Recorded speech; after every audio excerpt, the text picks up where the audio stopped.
प्रिय भक्तों, माता लक्ष्मी की कृपा से धन, समृद्धि और ऐश्वर्य प्राप्त होता है। शास्त्रों में कहा गया है कि माता लक्ष्मी की कृपा जिस घर पर होती है वहाँ धन, ऐश्वर्य और सुख समृद्धि का वास होता है।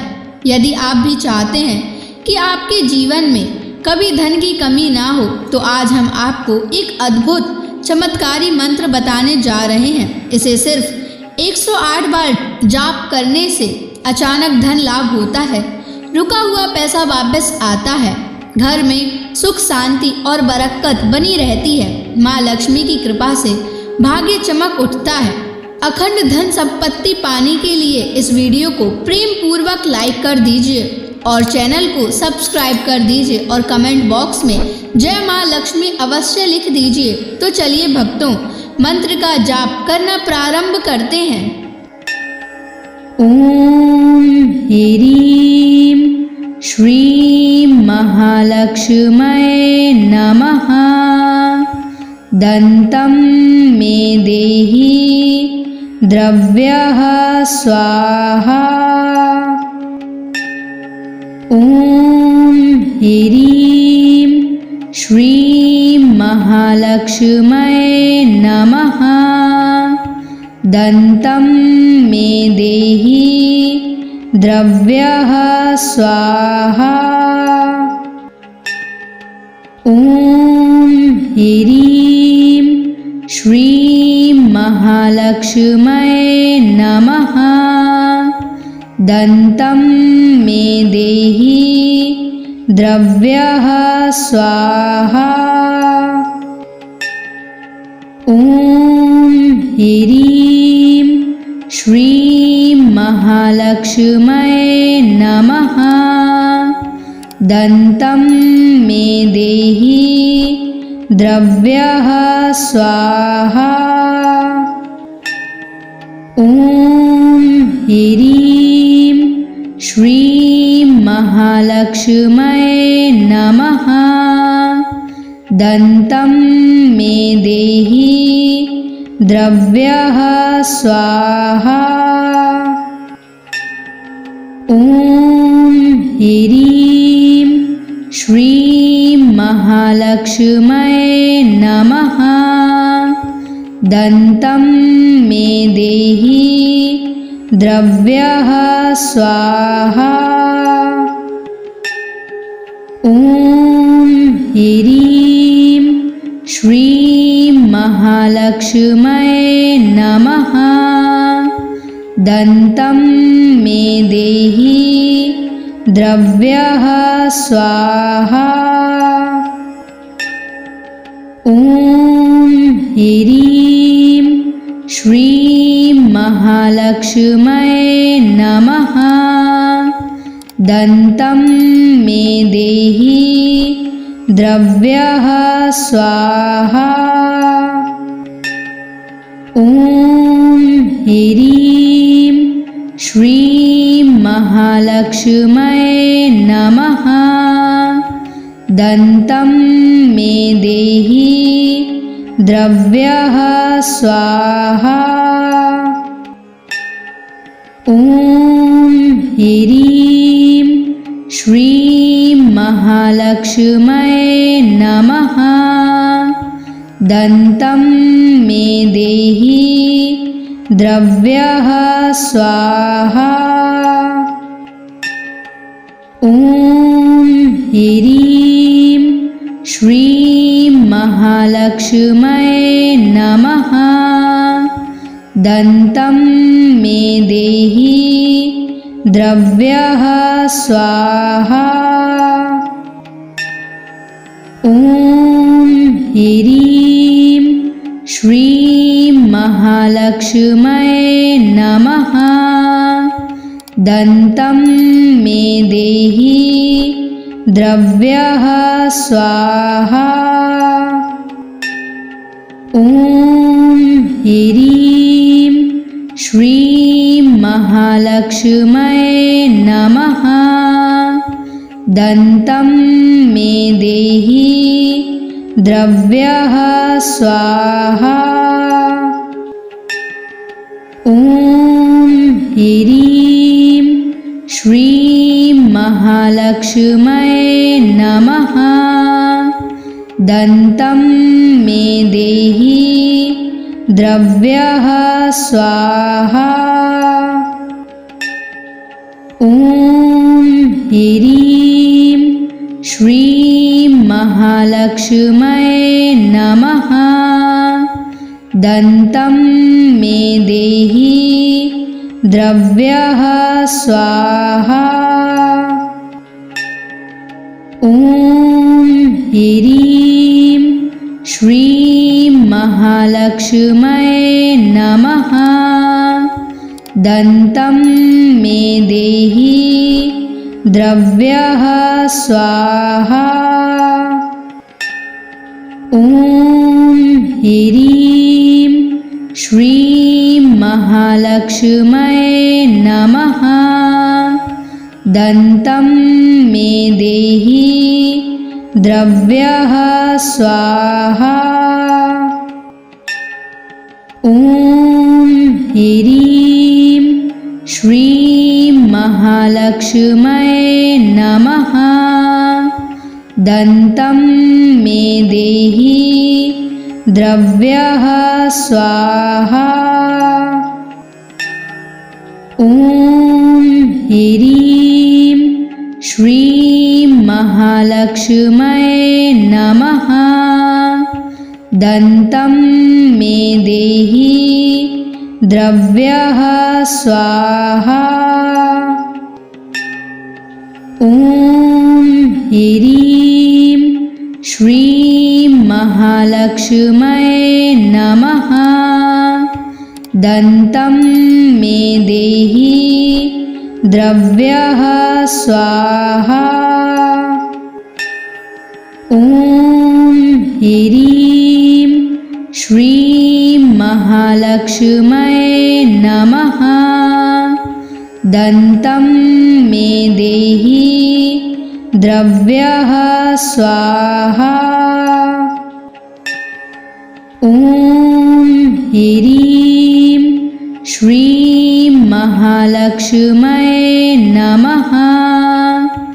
दन्तं मे देहि द्रव्यः स्वाहा। ॐ ह्रीं श्रीं महालक्ष्म्यै नमः। दन्तं मे देहि द्रव्यः स्वाहा। ॐ ह्रीं श्रीं महालक्ष्म्यै नमः। दन्तं मे देहि द्रव्यः स्वाहा। ॐ ह्रीं श्रीं महालक्ष्म्यै नमः। दन्तं मे देहि द्रव्यः स्वाहा। ॐ ह्रीं श्रीं महालक्ष्म्यै नमः। दन्तं मे देहि द्रव्यः स्वाहा। ॐ ह्रीं श्रीं महालक्ष्म्यै नमः। दन्तं मे देहि द्रव्यः स्वाहा। ॐ ह्रीं श्रीं महालक्ष्म्यै नमः। दन्तं मे देहि द्रव्यः स्वाहा। ॐ ह्रीं श्रीं महालक्ष्म्यै नमः। दन्तं मे देहि द्रव्यः स्वाहा। ॐ ह्रीं श्रीं महालक्ष्म्यै नमः। दन्तं मे देहि द्रव्यः स्वाहा। ॐ ह्रीं श्रीं महालक्ष्म्यै नमः। दन्तं मे देहि द्रव्यः स्वाहा। ॐ ह्रीं श्रीं महालक्ष्म्यै नमः। दन्तं मे देहि द्रव्यः स्वाहा। ॐ ह्रीं श्रीं महालक्ष्म्यै नमः। दन्तं मे देहि द्रव्यः स्वाहा। ॐ ह्रीं श्रीं महालक्ष्म्यै नमः। दन्तं मे देहि द्रव्यः स्वाहा। ॐ ह्रीं श्रीं महालक्ष्म्यै नमः। दन्तं मे देहि द्रव्यः स्वाहा। ॐ ह्रीं श्रीं महालक्ष्म्यै नमः। दन्तं मे देहि द्रव्यः स्वाहा।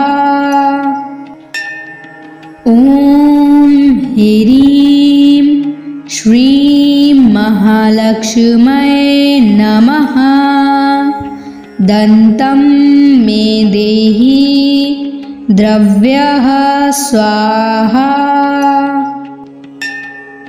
ॐ ह्रीं श्रीं महालक्ष्म्यै नमः। दन्तं मे देहि द्रव्यः स्वाहा। ॐ ह्रीं श्रीं महालक्ष्म्यै नमः। दन्तं मे देहि द्रव्यः स्वाहा। ॐ ह्रीं श्रीं महालक्ष्म्यै नमः। दन्तं मे देहि द्रव्यः स्वाहा। ॐ ह्रीं श्रीं महालक्ष्म्यै नमः। दन्तं मे देहि द्रव्यः स्वाहा। ॐ ह्रीं श्रीं महालक्ष्म्यै नमः। दन्तं मे देहि द्रव्यः स्वाहा। ॐ ह्रीं श्रीं महालक्ष्म्यै नमः। दन्तं मे देहि द्रव्यः स्वाहा। ॐ ह्रीं श्रीं महालक्ष्म्यै नमः। दन्तं मे देहि द्रव्यः स्वाहा। ॐ ह्रीं श्रीं महालक्ष्म्यै नमः। दन्तं मे देहि द्रव्यः स्वाहा। ॐ ह्रीं श्रीं महालक्ष्म्यै नमः। दन्तं मे देहि द्रव्यः स्वाहा। ॐ ह्रीं श्रीं महालक्ष्म्यै नमः। दन्तं मे देहि द्रव्यः स्वाहा। ॐ ह्रीं श्रीं महालक्ष्म्यै नमः। दन्तं मे देहि द्रव्यः स्वाहा। ॐ ह्रीं श्रीं महालक्ष्म्यै नमः। दन्तं मे देहि द्रव्यः स्वाहा। ॐ ह्रीं श्रीं महालक्ष्म्यै नमः। दन्तं मे देहि द्रव्यः स्वाहा। ॐ ह्रीं श्रीं महालक्ष्म्यै नमः। दन्तं मे देहि द्रव्यः स्वाहा। ॐ ह्रीं श्रीं महालक्ष्म्यै नमः। दन्तं मे देहि द्रव्यः स्वाहा। ॐ ह्रीं श्रीं महालक्ष्म्यै नमः। दन्तं मे देहि द्रव्यः स्वाहा। ॐ ह्रीं श्रीं महालक्ष्म्यै नमः। दन्तं मे देहि द्रव्यः स्वाहा। ॐ ह्रीं श्रीं महालक्ष्म्यै नमः। दन्तं मे देहि द्रव्यः स्वाहा। ॐ ह्रीं श्रीं महालक्ष्म्यै नमः। दन्तं मे देहि द्रव्यः स्वाहा।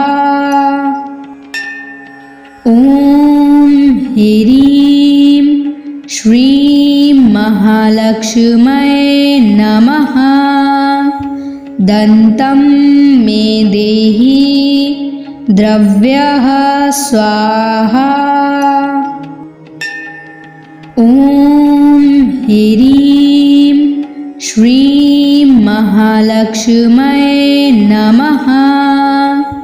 दन्तं मे देहि द्रव्यः स्वाहा। ॐ ह्रीं श्रीं महालक्ष्म्यै नमः। दन्तं मे देहि द्रव्यः स्वाहा। ॐ ह्रीं श्रीं महालक्ष्म्यै नमः। दन्तं मे देहि द्रव्यः स्वाहा। ॐ ह्रीं श्रीं महालक्ष्म्यै नमः। दन्तं मे देहि द्रव्यः स्वाहा। ॐ ह्रीं श्रीं महालक्ष्म्यै नमः। दन्तं मे देहि द्रव्यः स्वाहा। ॐ ह्रीं श्रीं महालक्ष्म्यै नमः। दन्तं मे देहि द्रव्यः स्वाहा। ॐ ह्रीं श्रीं महालक्ष्म्यै नमः। दन्तं मे देहि द्रव्यः स्वाहा। ॐ ह्रीं श्रीं महालक्ष्म्यै नमः। दन्तं मे देहि द्रव्यः स्वाहा। ॐ ह्रीं श्रीं महालक्ष्म्यै नमः। दन्तं मे देहि द्रव्यः स्वाहा। ॐ ह्रीं श्रीं महालक्ष्म्यै नमः। दन्तं मे देहि द्रव्यः स्वाहा। ॐ ह्रीं श्रीं महालक्ष्म्यै नमः। दन्तं मे देहि द्रव्यः स्वाहा। ॐ ह्रीं श्रीं महालक्ष्म्यै नमः। दन्तं मे देहि द्रव्यः स्वाहा। ॐ ह्रीं श्रीं महालक्ष्म्यै नमः। दन्तं मे देहि द्रव्यः स्वाहा। ॐ ह्रीं श्रीं महालक्ष्म्यै नमः। दन्तं मे देहि द्रव्यः स्वाहा। ॐ ह्रीं श्रीं महालक्ष्म्यै नमः। दन्तं मे देहि द्रव्यः स्वाहा। ॐ ह्रीं श्रीं महालक्ष्म्यै नमः। दन्तं मे देहि द्रव्यः स्वाहा। ॐ ह्रीं श्रीं महालक्ष्म्यै नमः। दन्तं मे देहि द्रव्यः स्वाहा। ॐ ह्रीं श्रीं महालक्ष्म्यै नमः। दन्तं मे देहि द्रव्यः स्वाहा। ॐ ह्रीं श्रीं महालक्ष्म्यै नमः। दन्तं मे देहि द्रव्यः स्वाहा। ॐ ह्रीं श्रीं महालक्ष्म्यै नमः। दन्तं मे देहि द्रव्यः स्वाहा। ॐ ह्रीं श्रीं महालक्ष्म्यै नमः। दन्तं मे देहि द्रव्यः स्वाहा। ॐ ह्रीं श्रीं महालक्ष्म्यै नमः। दन्तं मे देहि द्रव्यः स्वाहा। ॐ ह्रीं श्रीं महालक्ष्म्यै नमः। दन्तं मे देहि द्रव्यः स्वाहा। ॐ ह्रीं श्रीं महालक्ष्म्यै नमः। दन्तं मे देहि द्रव्यः स्वाहा। ॐ ह्रीं श्रीं महालक्ष्म्यै नमः। दन्तं मे देहि द्रव्यः स्वाहा। ॐ ह्रीं श्रीं महालक्ष्म्यै नमः। दन्तं मे देहि द्रव्यः स्वाहा। ॐ ह्रीं श्रीं महालक्ष्म्यै नमः। दन्तं मे देहि द्रव्यः स्वाहा। ॐ ह्रीं श्रीं महालक्ष्म्यै नमः। दन्तं मे देहि द्रव्यः स्वाहा। ॐ ह्रीं श्रीं महालक्ष्म्यै नमः। दन्तं मे देहि द्रव्यः स्वाहा। ॐ ह्रीं श्रीं महालक्ष्म्यै नमः। दन्तं मे देहि द्रव्यः स्वाहा। ॐ ह्रीं श्रीं महालक्ष्म्यै नमः। दन्तं मे देहि द्रव्यः स्वाहा। ॐ ह्रीं श्रीं महालक्ष्म्यै नमः। दन्तं मे देहि द्रव्यः स्वाहा। ॐ ह्रीं श्रीं महालक्ष्म्यै नमः।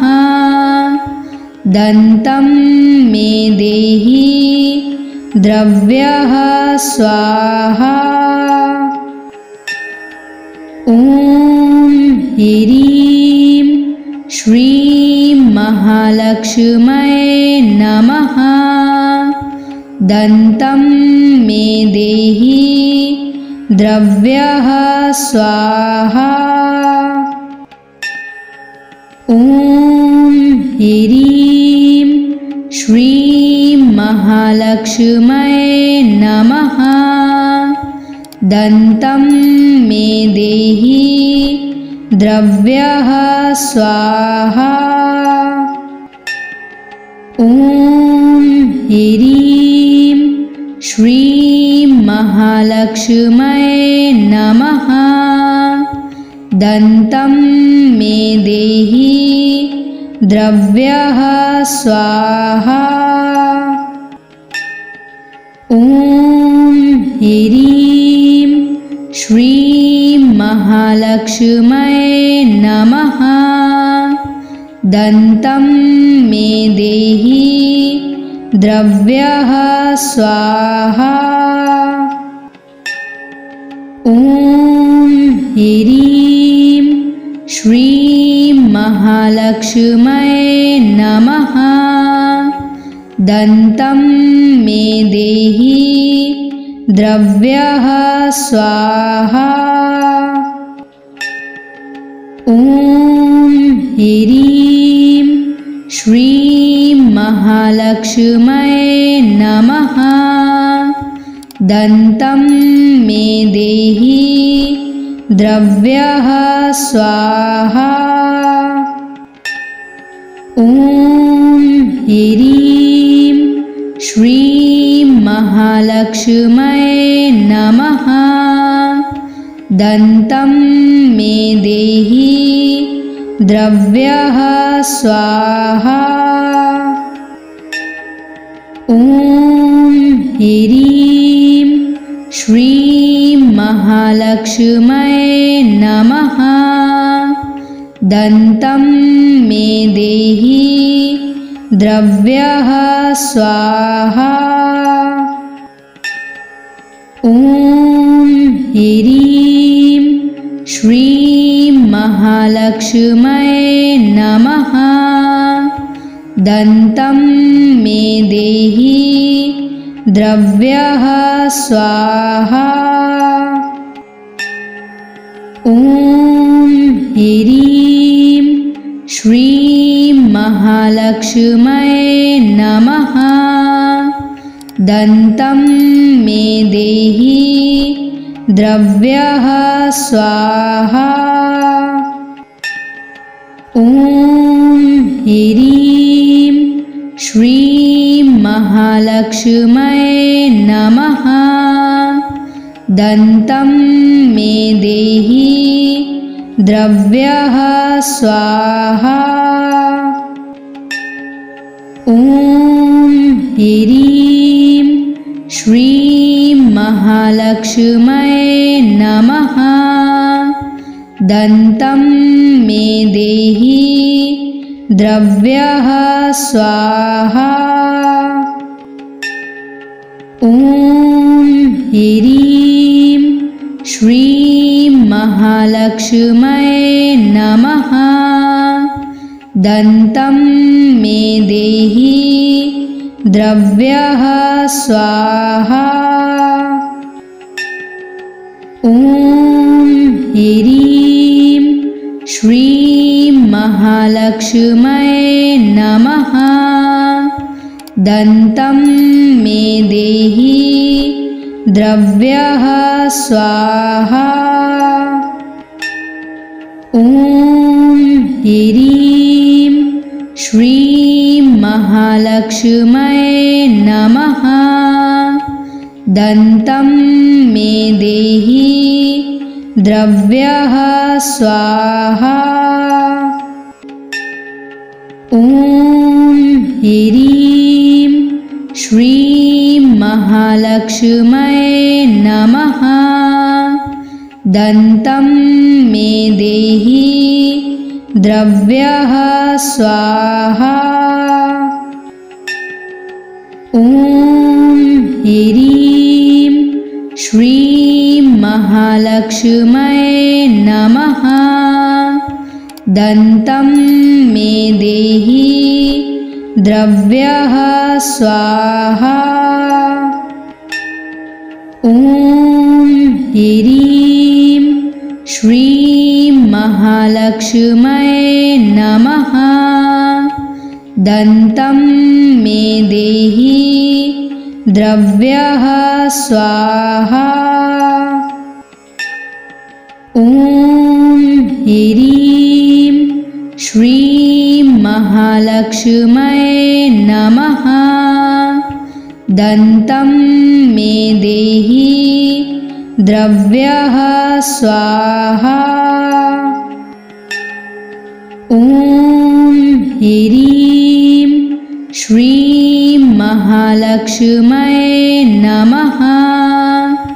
दन्तं मे देहि द्रव्यः स्वाहा।